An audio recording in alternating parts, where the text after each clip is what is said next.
Welcome to the show, everybody. Welcome especially to any marchers who might be listening as the March for Life happens in D.C. today. I've told you before, the thing that I love about the March for Life the most is that the March participants are, they don't stand to gain anything from this. Their motivations are not selfish because their demands are not self-serving. Every single person, hundreds of thousands of people there right now in D.C., marching in place of somebody else.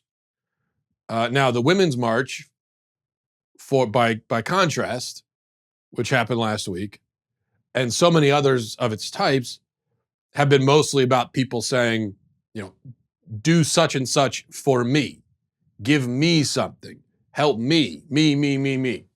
But the March for Life is different. The March for Life says, do this for them. Give them a chance. Give them their rights. Them. Turning the focus away from the individual and to those people, those human beings who are being victimized. And those human beings, the them in this case, of course, are unborn children. Whereas the people at the so-called Women's March say, forget about them, let them die. People at the March for Life say, remember them, let them live. Those are the two contrasting, competing points of view on this issue. And it's a very stark dividing line in our culture. Because the question is asked and must be answered, should these children be given a chance or not? And however you answer that question will decide what side of the line you belong on. Should they be given a chance or not? Should they be given a chance to live or not? Now, our culture, of course, has answered no for the past nearly 50 years. The feminist movement, liberalism, the media, Democrat Party, academia, all of these powerful forces have joined together in shouting no. Give them no chance. Give them nothing. Take everything from them. Take their dignity. Take their rights. Take their lives. And when they're dead, don't stop taking. Take some more. Take their limbs, their livers, their brains, their hearts. Carve them up. Make use of their parts. Take it all. Because they're nothing to us. They are insects. In fact, they are lower than insects because we would sooner acknowledge the life of an insect than we would the life of a human child in the womb. They are dirt to us. Let them die. And then pick apart their carcasses and throw the rest in the dumpster. That has been the answer from our culture.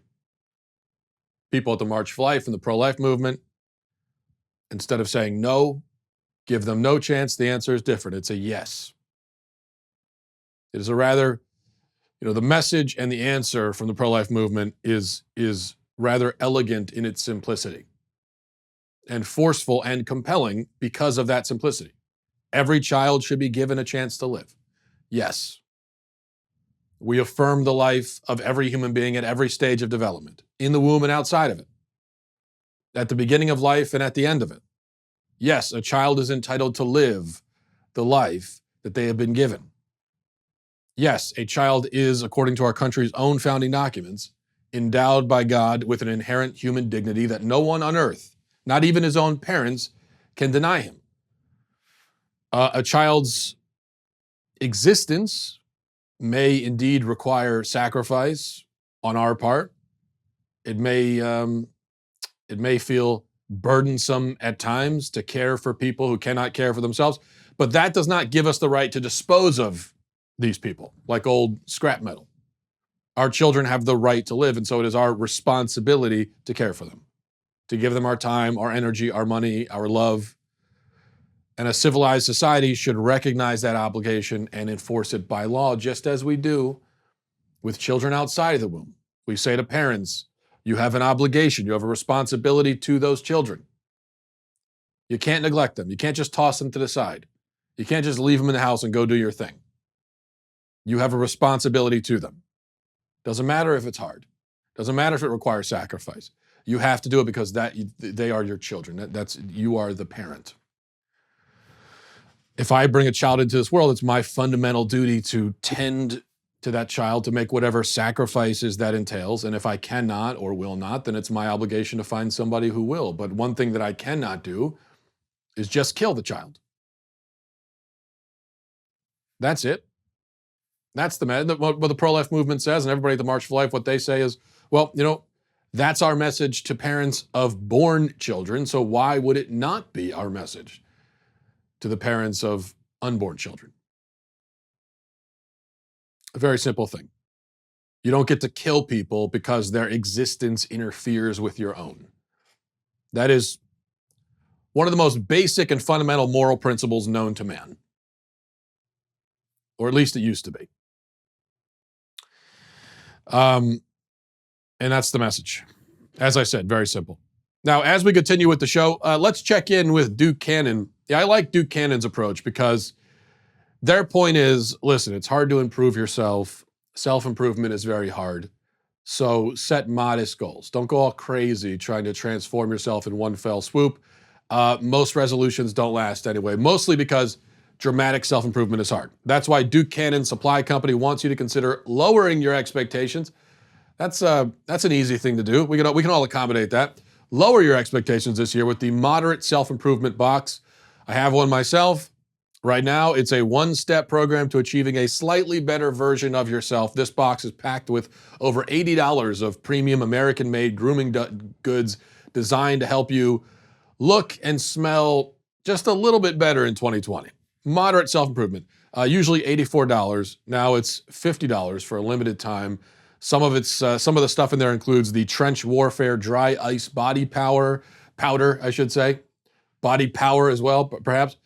Trench Warfare Antiperspirant and Deodorant, the News Anchor 2-in-1 Hair Wash, Working Man's Face Wash, and then my favorite, they've got the Big Ass Brick of Soap and also the Big Ass Brick of Soap Junior for the slightly smaller size. This one-time offer, it's not a subscription box. It's just $50 with free shipping to the lower 48 states. All products are tested for quality and endurance by active duty military, and 5% of net profits are donated to causes benefiting veterans and active duty military. Visit DukeCannon.com and use the promo code Walsh for 15% off your entire order. That's DukeCannon.com, promo code Walsh. All right, I love this. I want someone to give this man a medal. This man deserves a medal. Here's a voter confronting Elizabeth Warren about her student loan forgiveness plan, and I love everything that he has to say. Listen to this. I just want to ask one question. My daughter's getting out of school. I saved all my money. She doesn't have any student loans. Am I going to get my money back? Of course not. So you're going to pay for people who didn't save any money, and those of us that did the right thing get screwed. No, it's not anybody got screwed. When we started, Of course we did. My buddy had fun, bought a car, went on vacations. I saved my money. He made more than I did. But I worked a double shift, worked extra. My daughter's worksheet is 10. So you're laughing. Yeah, that's exactly what you're doing. We did the right thing, and we get screwed. I appreciate That's it. all right. So it might have been a little hard to hear over the din of the crowd noise. What he was saying is that he paid for his daughter's college. He worked a double shift. He made a lot of sacrifices. And he wants to know if he's going to get his money back under her plan. And her answer was, I loved her answer. Her answer was not just no. Her answer was, of course not. Of course not. No, this isn't about you. We're not trying to help you out. No. Now, as we've been talking about on this show, there is no response to his point. She has no response because there really isn't one to give. There is no morally coherent rebuttal to his argument. He's saying, I'm financially hurting now because of the sacrifices that I made to pay for my daughter's college. I'm out that money. I've had to do a lot of things. I've had to change my whole lifestyle around. I've had to work double shifts and everything to afford, sending her to college. Am I going to be made whole? Will I get restitution? The only thing that a proponent of loan forgiveness can say, and this is what proponents have been saying about this guy, from what I've seen online, the only answer is, hey, tough luck, deal with it. No, you don't get any money. You don't get, hey, that's your problem. Quit your whining, you selfish jerk, basically. Here's the problem, though. If you can say that to him, if you are a person who wants loan forgiveness, and your message to this guy is, hey, tough luck, shut up. You don't get your money back. Go cry about it, you whiner. If that's your answer to him, why can't that be my answer to you? You see, If that's what you're saying, why can't I throw that right back in your face? Why is it tough luck for him and not for you? Why is tough luck such a terrible and evil thing for me to say to you? But you could say it to him. Personally, look, I mean, just from my perspective, as someone who basically doesn't have a dog in this particular fight because I don't have student loans and I also didn't pay any back, although I have been paying my wife's loans back. So I do have a dog in the fight, as a matter of fact. But still, from my perspective, I think that guy is a much more sympathetic figure than you are. If you're somebody who has loans and you're clamoring for loan forgiveness, because for the simple fact that he actually paid back his, he fulfilled his financial obligations. This whole idea was of forgiveness wasn't his idea. He wasn't the one clamoring for it. All he's saying is, hey, if we're doing this, then what about me? I just find that to be a much more sympathetic position to be in, as opposed to somebody who signed on the dotted line, accepted the loans, went to college, got the education, and then immediately started crying they don't want to pay it back. That to me is just not very sympathetic. So if you have this harsh, dismissive answer to this guy, then I think you've opened yourself up to the same sort of answer. And of course, we have the additional problem, as we discussed a few shows ago, of people with other forms of debt. Why not forgive theirs? So you create all these problems, all these unanswerable questions when you start picking arbitrary winners and losers and forgiving some people their financial obligations, but not others. So what's the solution? Well, how about this? This is my solution. And this is what I would say to that guy. We forgive nobody's debt. Not mine, not yours, not anybody's. Every adult is expected to settle their debts, live with the choices they made, and in the future, to stop the bleeding, as I have advocated many times, we start encouraging better choices. And some of those choices are going to be like, don't go to college, maybe. There are a lot of people in college who don't need to be there. A lot of people with a college education who don't need it. And that's just insult to injury, right? When you're paying back a loan and you've got all this debt and you're not even using the education. And I can understand how frustrating that would be. So the real solution is, so we talked about this yesterday in regards to something else. And somebody was saying, what's the solution? Well, most of the time in life with these sorts of things, the only solution is people have to make better choices. That really is the only feasible solution. So with college and student loans and everything, the only real solution is just that people stop being reckless and foolish. It is reckless and foolish to take on enormous debt to go to college when you don't even know what you want to do with your life and you don't know if you're going to use the education. Now, if you do know what you want to do and you have a certain plan and you know you need the education in order to achieve your goals, then that's not reckless. That's a risk, but it's a calculated, smart risk. You want to be an engineer, you want to be a doctor, you know you need the education, you take it on. There's a definite risk there, but it's calculated, it's smart. To take on a six-figure debt and go to college when you don't even know, when you have no idea what you want to do with your life, that's stupid. That is a stupid, reckless thing to do. What's the solution? People need to stop doing stupid and reckless things. That's it.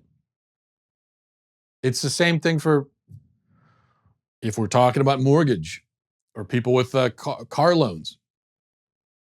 And if you find that you can't afford your house, well, you probably should have bought a house you can afford. That what else can we say? That's the solution. All right. Speaking of homes, let's check in with our friends over at Ring. There's nothing worse than feeling unsafe in your own home. If there's anywhere in the world where you ought to feel safe, it's in your home. You have a right to that, a right to feel safe and be safe in your home, and your family does too. And that's why I use Ring, and that's why you should use Ring too. Ring's mission is to make neighborhoods safer. You might already know about their smart video doorbells and cameras that protect millions of people everywhere. Ring helps you stay connected to your home anywhere in the world. So if there's a package delivery or if there's a surprise visitor, you'll get an alert and you'll be able to see and speak to them no matter where you are. You'll do it all on your phone. That's thanks to the HD video and two-way audio features on Ring devices. Personally, it gives me peace of mind knowing that I can see my house wherever I am in the world, and I travel a lot, so I can always check in on my house, see what's going on. I know that my house is, in a sense, within reach. All I got to do is reach for my phone, and I can see what's happening. As a subscriber, you have a special offer on a Ring Welcome Kit available right now at ring.com/Walsh. The kit includes a video doorbell and Chime Pro, which is just what you need to start building a ring of security around your house today. Go to ring.com/Walsh. That's ring.com/Walsh. Okay, I wanted to talk about this. There's a piece on Medium right now that's kind of gone viral, and it's gotten a lot of attention. The title of the article, Millennials Love Zillow Because They'll Never Own a Home. You gotta love these millennial woe is me type articles. There's a lot of them on the internet these days, and here's one of them. There's a few points I want to make about this. First, I'll read a little bit of this article from Angela Lashbrook on Medium.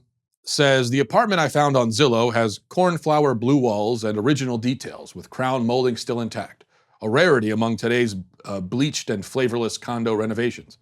It has picture windows and a functional fireplace, and it's only a couple blocks from Prospect Park. It isn't perfect. The kitchen is mismatched and hideous, and the second of two bedrooms is minuscule, little more than a walk-in closet with a window. But it's big enough for a small child, and the place is charming, well cared for, and modestly sized without being a grim shoebox. It would be perfect for my husband and me and our dog, and even a kid if we decide to have one. I can envision our bed frame and the little armchair in the bedroom next to the window, and my favorite of the framed art we own in the dining room. I imagine how I would renovate the kitchen, replacing the metallic backsplash with sunny yellow tile. But the apartment costs $850,000, not including homeowner association fees, home insurance, and property taxes. The total monthly cost, according to Zillow, would be $4,546. A 20% down payment would be $170,000. A lower down payment, while possible, would carry with it mortgage insurance and likely higher interest. Despite the apartment's humble size and middle-class appearance, owning it is an impossibility, a daydream, nothing more. Millennials are less likely to buy a home than previous generations were between the ages of 25 and 39. And it isn't because we don't want to. Research shows that we do. But as homeownership becomes less of a reality and more of an illusion, many of us resort to merely imagining ourselves in our own homes via the internet. Websites like Zillow, StreetEasy, and Realtor.com, or real estate dedicated Instagram accounts allow many of us to daydream about the security and stability that we could have if we could buy a home. Meanwhile, we're stuck renting, so on and so and so forth. It goes on for a while. Okay. You get the point. Millennials can't, the poor millennials can't buy homes. They really want to. And this woman has a home she'd really love to buy and she can't because turns out a little bit of a logistical problem. It's $850,000. Okay. So there's and this article has resonated with a lot of millennials. That's how I saw it being shared online. And there's a lot here that frustrates me. And I approach this as a millennial and a homeowner. I am a millennial homeowner. So we do exist. It is not an illusion. My house that I'm in right now is not an illusion. It is a real house. So first of all, it's not true that millennials can't buy homes or that most of us never will. Owning a house is very much a feasible possibility. It's just that, see, you might not be able to own the exact house you want in the exact area you want for the exact price you want. So yes, those houses you're looking at on Zillow, the house shopping you do when you don't have to worry about silly things like budget, the houses that you find in that scenario, those houses you may never own. It shouldn't be surprising that if you go on Zillow with no budget and you start looking at the houses, you're going to see a lot of really nice houses that you'd love to own, but you can't. It's not surprising that this individual was able to find a house she really loves for $850,000. I think pretty much anyone can find a house they love for $850,000. But it's $850,000 and most people can't afford that. that doesn't mean that you can't afford any house. You see, that's my point. So we've got, what was her name again? We've got Angela here. Would love to own a home. She talks about for the rest of the article how much she'd love to own a house in general and how much it sucks to be renting. Okay. I'm sure you can find, Angela, a house on Zillow that you could afford. It's just that it's not going to be that. It won't be your dream home. It won't be a home that you can, poetically describe for 3 paragraphs about all of the lovely features. It might not be that kind of home, but you could still find a home. See, this is what you find a lot in my generation, and to me, it's pretty confounding. You hear millennials say all the time, "Oh, I can't do that," when really they can do it. It's just that they don't want to make the sacrifices associated with it. So when they say, "I can't do that," what they mean is, I can't do that while maintaining the level of comfort and luxury that I prefer. That's what they mean. Or they mean, I can't do that in exactly the ideal kind of way that I would like to do it. When someone says, I can't move out of my parents' house. Well, you can. Any adult can if you're able-bodied and everything, especially if you're employed. You can do it, but you might not want to live in the sort of apartment you'd have to live in if you did move out, and you might not want to work as much as you'd have to work if you did move out. And so that's why you're not moving out. But and that's your choice. But just don't say you can't. You can. You're choosing not to. And there's a difference.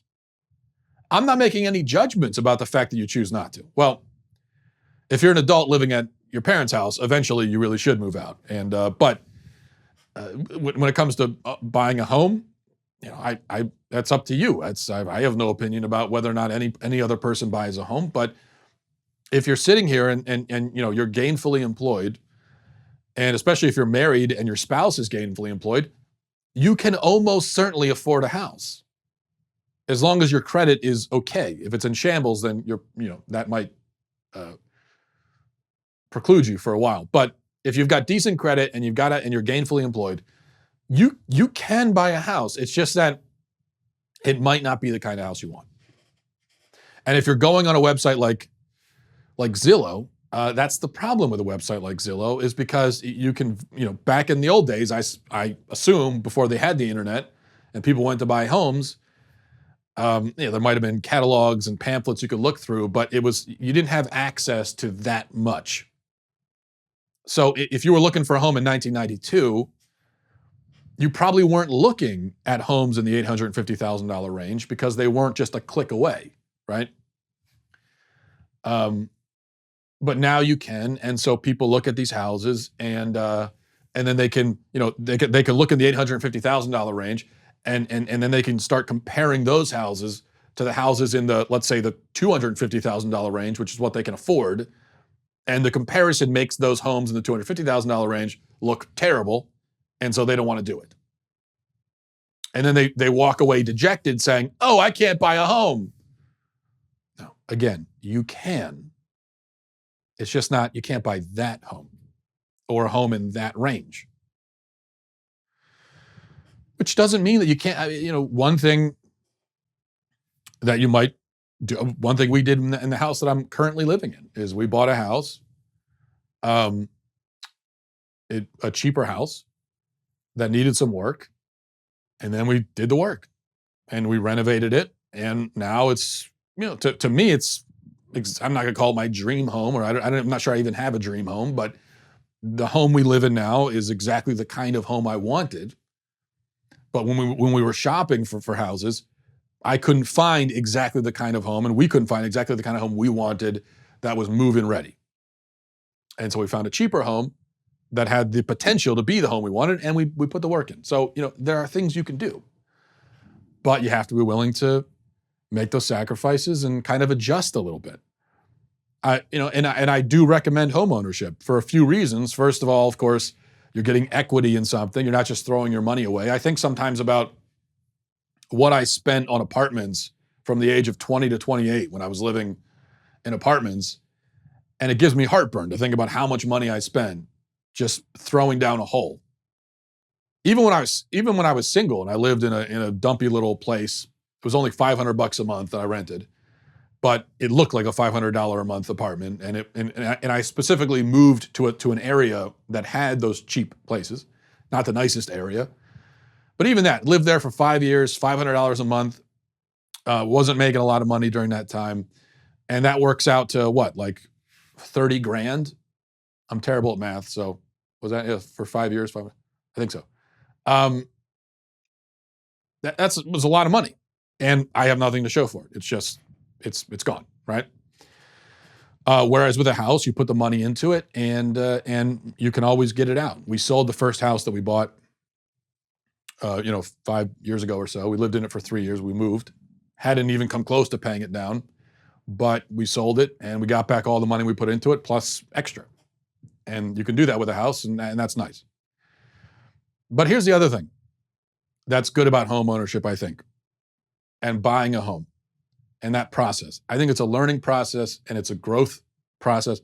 And I think there are a lot of people in my generation that could benefit from the process of buying a home because buying a home is all about managing expectations. You learn a lot about the world, and about life and how unfair life is and how nothing is exactly, things that are too good to be true really are, and you're not going to find the ideal situation that you're looking for, right? There's a difference between the reality you conjure in your head, in your dreams, in your fantasies, and reality itself in 3 dimensions. And you learn stuff like that when you're buying a home, and it's an important lesson to learn. And you learn things like, if you are looking on Zillow and you see a home that is your dream house and everything looks amazing and it's affordable, what you learn is pretty much a 100% chance when you go to look at the house, there are going to be massive problems with it. There's a reason why it seems too good to be true.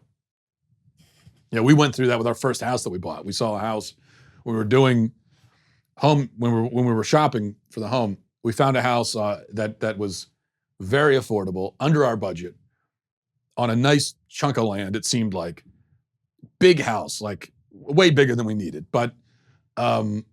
And we thought, this is incredible. How is this house so cheap? And then we went to look at it, and the house was half built. Somebody had been building the house and then given up and tried to sell it. And you didn't see that part. You didn't see the whole unfinished part of the house in the Zillow pictures. And so, it's a common thing that you go through when you're buying houses. And it's clear to me that there are a lot of millennials that could use lessons like that. Where ultimately, you hear people say, I don't want to settle. I don't want to have to settle in life. Well, then you're not going to ever live a life, because life is about settling. I have news for you. You're going to have to settle. When you buy a house, you're going to be settling. You're not going to find exactly what you wanted. You're going to settle. There are going to be things when you go into the house buying process. There are things that you want that you consider to be non-negotiable. Okay, I want this out of the house, out of the property, so on. What you're going to find is that you have to negotiate on some of those, and you're going to start paring down what your non-negotiable things are. You start with a list of like 10 things that are non-negotiable that you absolutely want in a house, in a neighborhood, in a community, and you discover you're not going to find those 10 things unless you strike it rich and win the lottery. So then eventually it whittles down, and you're left with maybe like 2 things that are non-negotiable. It's an important process, and one that I think people should go through. All right, before we get to emails, a word from Policy Genius. Life is unpredictable, guys. I mean, speaking of making plans and life decisions and everything, you never know what's going to happen. We all have plans for the future, for the next day, the day after, and so on and so on. But you have to be ready for the unexpected, and that has to be a part of your plan.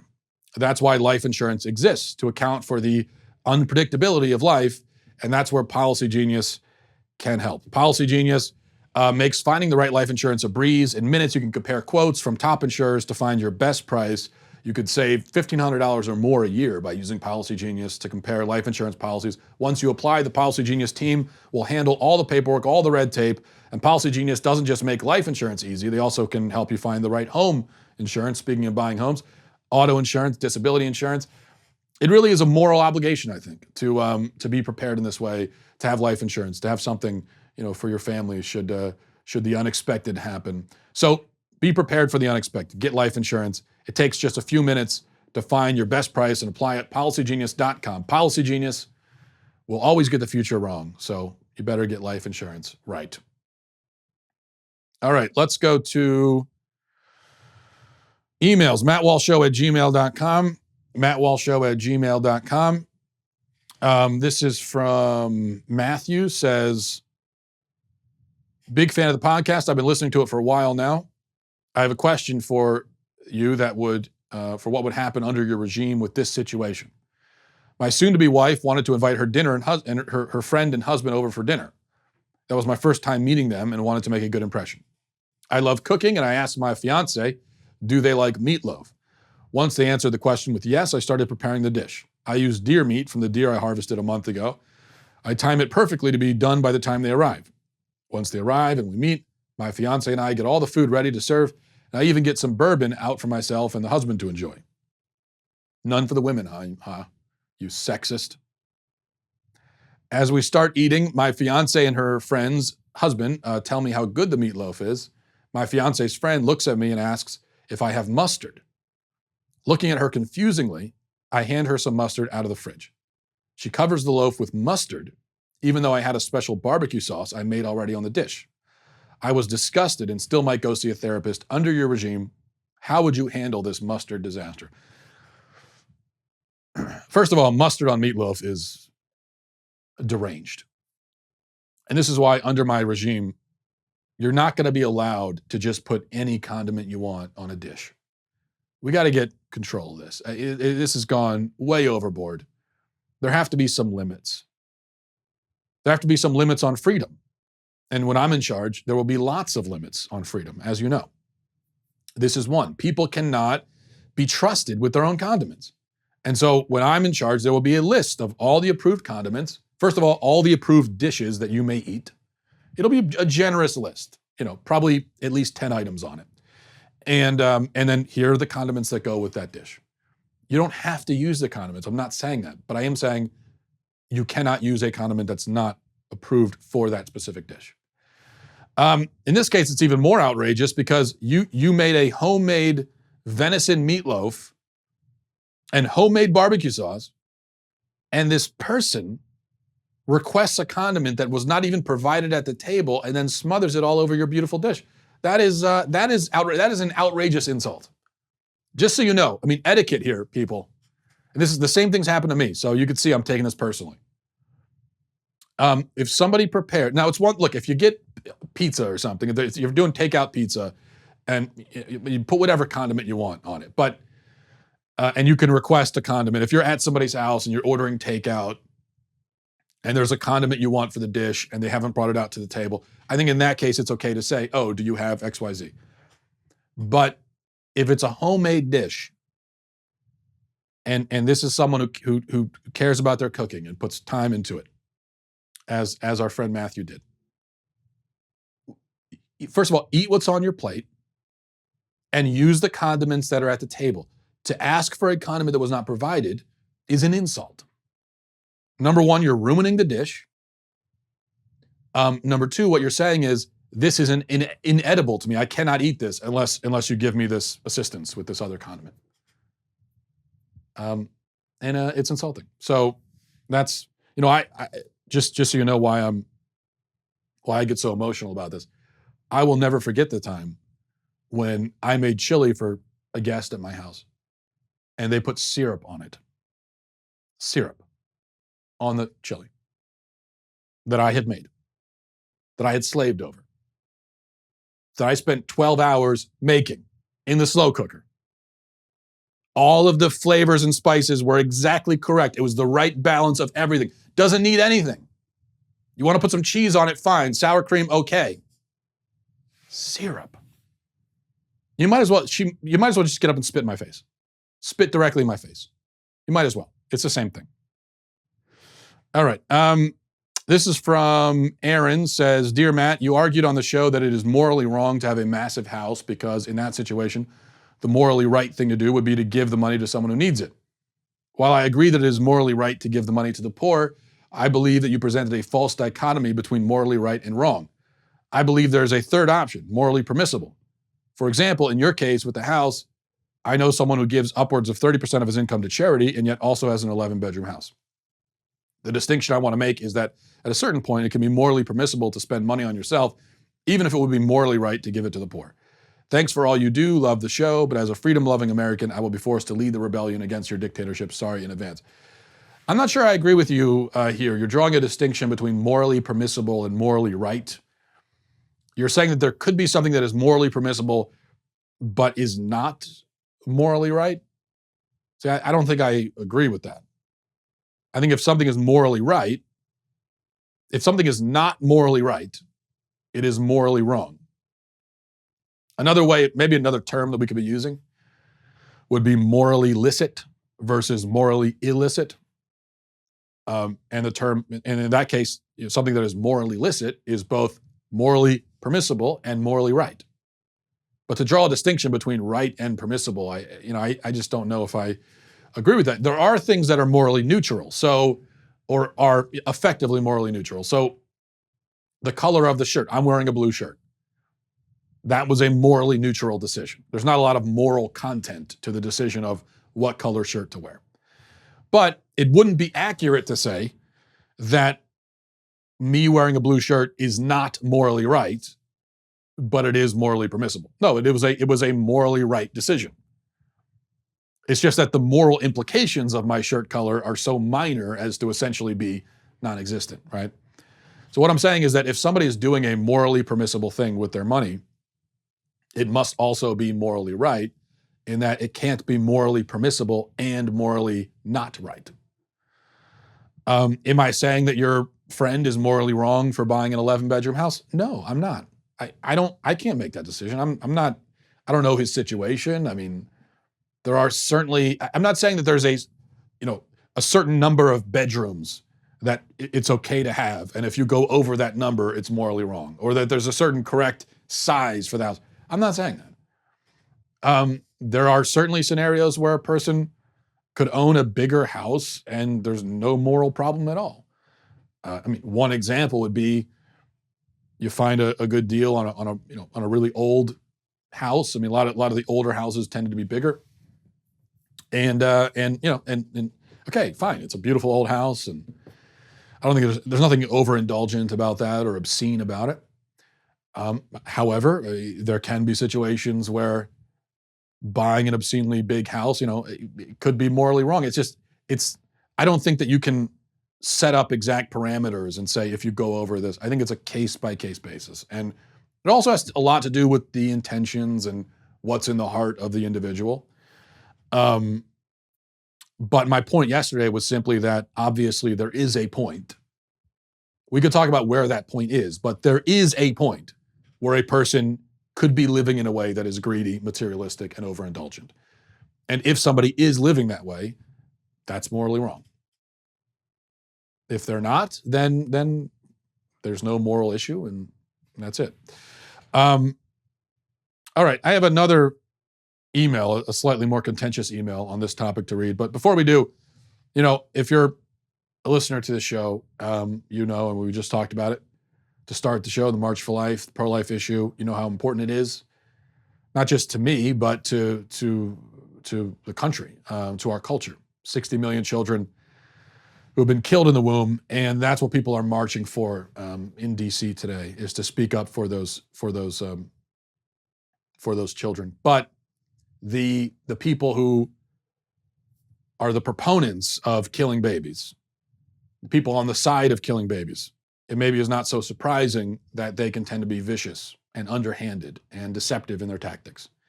And if you come out against them, they're gonna respond. They're not just gonna respond rhetorically with arguments. They're gonna try to destroy you. Because whatever it takes to protect the abortion industry, that's what they're going to do. And we've faced that ourselves at the Daily Wire. We've had our advertisers, our sponsors targeted. We've faced attempts at censorship and so on because of our pro-life message. But we're not the only ones. The group Live Action is one of the biggest voices in the pro-life movement. They continue to do some of the most important work in the pro-life movement, and they have been banned from advertising on Twitter. They've been banned from Pinterest altogether. They've seen their advertising efforts on many different platforms restricted or interfered with. That is why our dailywire.com members are so important. Your membership helps keep our cameras on and our microphones turned up, even when the left pressures our sponsors. That's why from now until January 31st, a portion of any dailywire.com membership will be donated to Live Action if you use the promo code Live Action to support awareness and education around the world on this issue. So join dailywire.com and make your pro-life voice heard. Okay, this is from Pamela. Says, Dear Matt, you completely misunderstood Brian's email to you. First of all, when you're talking about slave labor, you are implying that it is here in the United States, which it is not. That was his point. Also, the exception does not make the rule. Are some wealthy people greedy? Probably, as are some leeches on society. Does that make all poor people greedy? No, it does not. All your statement does is reinforce the liberal lie that all wealthy people are bad. And what is immoral about owning more than one house? You are enforcing the don't waste food, there are people starving in China rhetoric. On that note, you also said that life is not fair and that some black people live in poor areas and that we wouldn't know what it's like because of our privilege. I am white, and for a period of my childhood, I ate from trash cans. We were so poor. We keep the racist lie alive with nonsense comments like yours. You are clearly trying to play both sides of the issue. Don't. Pick a side. It doesn't make you appear superior or open-minded. On the contrary, it makes your opinion appear weak. I realize you have your own style, and I try hard to see past that as I do enjoy the Daily Wire, but you stepped so far over the line yesterday, and today again, I'm not sure how much longer I can keep listening. And for the record, only people with no self-control eat and drink at unhealthy levels on cruises. Plenty of us work out and limit our alcohol and food intake. Thanks, Pamela. And thank you for the note at the end there. Your self-control is an inspiration to us all. But speaking of misunderstanding the point, good Lord, your email, Pamela, and I say this with no offense intended, but just one long list of non sequiturs and strawmen. It is shocking to me that you could have actually listened to the things I've been saying for the last 2 days, and that's what you come away with. First of all, I never said or implied that companies who use slave labor are doing it in the US. In fact, I specifically said that slave labor is especially an issue for companies that outsource overseas. I specifically said that. Though I never said that all of them use slave labor. I said some of them have. Some. Why is the word some so difficult to comprehend? Why? It's not just you, Pamela. Why is it hard for people to understand that the statement such and such sometimes happens is not the same as such and such always happens? There are things that sometimes happen. In fact, most things that happen only happen sometimes. So the word sometimes is a really important word to understand. It is not the same as always, Pamela. Second, for the 10th time, I never said all wealthy people are greedy or that all wealthy people are bad. And I specifically repudiated that notion. In depth, at length, I repudiated it. I said some are greedy. Some, S-O-M-E. Please look it up. Some. This is an issue that exists in the world. Greed is an issue. It's a real issue. That's my point. Now, if you want to disagree with that, then you have to understand what you're disagreeing with. You are not disagreeing with my point that all wealthy people are greedy, because that was not my point. That's not the point I made. If you're disagreeing with my point, then you are disagreeing that some wealthy people are greedy, which means what you're claiming is that no wealthy people are greedy. If you're disagreeing with me, that has to be your claim. I also never said it's immoral to own more than one house. Never said that. Never implied it. I also never brought race into it. Okay? You brought race into it. I didn't. I mentioned, for example, a kid living in the inner city with no father, surrounded by crime, etc. I also mentioned a kid growing up in a trailer park with a meth-addicted mother. These were two hypothetical examples that are not just hypothetical because we know that they exist in the real world, but these were two sort of standard examples of the kinds of people who might grow up in a situation that because of the situation they were born into, it will all but preclude them from some opportunities. Now, typically the former example of someone in an inner city, that's going to be a black child. Typically the latter will be white. So I covered both bases. I didn't turn it into a racial issue. You did. I didn't say that all white people are privileged. You interpreted it that way for some unknown reason. And then you say, pick a side. What the hell are you talking about? Pick a side. What side? Pick a side. What are the sides on the complex moral issues of human greed, privilege, and poverty? That's what we're talking about here. And your response is, pick a side. Pick a side. What an enormously silly thing to say, Pamela. Pick a side. See, your problem is that, and I'm going to be real with you. And frankly, I don't care if you listen or not. Maybe you haven't picked up on that by now. I really don't care. If me simply saying that greed is bad offends you to this degree, if you are so allergic to nuance that you can't even comprehend the word sometimes, Pamela, then I'm not sure I can provide for you the kind of content you want. And I don't think I want to provide that sort of content. So you have to make your decision. Your problem, and this is why it frustrates me so much, that I'm so tired of this. I'm so sick of it. You have bought into these simplistic talking points that you see on cable news and you see in Facebook memes, and you've bought into them to such an extent that you literally hear those talking points even when they're not being said, you hear them. It's the only thing you're capable of hearing, apparently, are the talking points. You just accused me of saying a whole bunch of things I never said. You can go back and look at it. It's all on tape. I said one thing, and in your head, you imagine this whole other conversation that never took place. Why? Because you've been told that the correct opinions with regard to this issue are ABC. Okay, so on this issue, which is a very broad, very nuanced, complex, big topic, again, greed, poverty, privilege, these sorts of things. But you've boiled that whole topic, you boiled it down to a few basic talking points. And what in your head, you think, if we're talking about this, you have to say ABC. And any opinion that is not ABC is wrong. And is thus, I guess, liberal.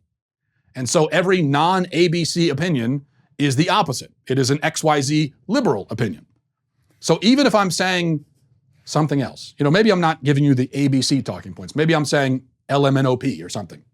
You hear it as XYZ because you've been told that there are only a few approved opinions on this issue, and every non-approved opinion is a bad, evil, liberal opinion. And so when I was treading into this water to talk about it, you were expecting to hear the standard, very, very basic, shallow, normal, right-wing, conservative thing, right? That's all you were expecting to hear. That's all you wanted to hear. You heard something else, and instead of actually listening to what I was saying, your mind went, I don't know, red flag, liberal, liberal, liberal, and then you started inventing this whole thing that I must be saying, rather than listening. Rather than listening to what I'm saying, in your head, you're just filling in the blanks. Oh, he's actually saying this. He's a liberal. That's what the memification of public discourse has done. That's what cable news has done. I find it endlessly depressing and frustrating. And I ask that you simply try to think these things through on your own, with your own brain, rather than relying on the script you've been assigned. If what I'm saying offends you, I don't care. I'm just so sick of this. We try to have an interesting, intelligent conversation. To have somebody busting in with, liberal, pick a side. Jeez, come on. What a boring way to live, too. I mean, is that really how you see everything? I don't know. Okay, but thanks for the email. Let's go finally to, do we have time? Probably not. This is a longer one. All my emails are longer ones. So we will unfortunately have to leave it on that note. All right, by the way, I don't know if you've been following this impeachment trial, but it's only been a few days and it's already pretty clear, unsurprisingly, that the left and the media are going to try to manipulate this and control the way that people perceive what's happening. If you want to know the real truth, if you want a more unvarnished take on what's happening and get a behind-the-scenes look into all of the goings-ons with the impeachment, check out the newly released podcast, Verdict, with Ted Cruz. Senator Ted Cruz and the Daily Wire's own Michael Knowles take you behind the scenes of the Capitol and give you exclusive conservative insight on the most important political stories of the day. People ask me all the time, what's going on with impeachment? What's the real story? Because it can be hard to follow, especially when you can't trust the sources that are telling you about it. Well, this show solves that problem. Join Senator Ted Cruz as he breaks down the most important political stories of the day on his new podcast, Verdict. The Nancy Pelosi House, I think they're interested in just nonstop investigations and attacking the president. Conservatives believe in power to the people. The socialists believe in power to the government. What they're selling doesn't work. Subscribe today and leave a 5-star review for Verdict with Ted Cruz, co-hosted by me, Michael Knowles, on Apple Podcasts, Spotify, and everywhere else you get your podcasts. Be sure to check it out on Apple Podcasts, Spotify, or whatever your favorite streaming service is. Again, that's Verdict with Ted Cruz. Thanks, everybody, for listening, Pamela included, even if this is your last time. But thanks for being with us on this journey, at least for up until this point. And have a great weekend, everybody. Godspeed.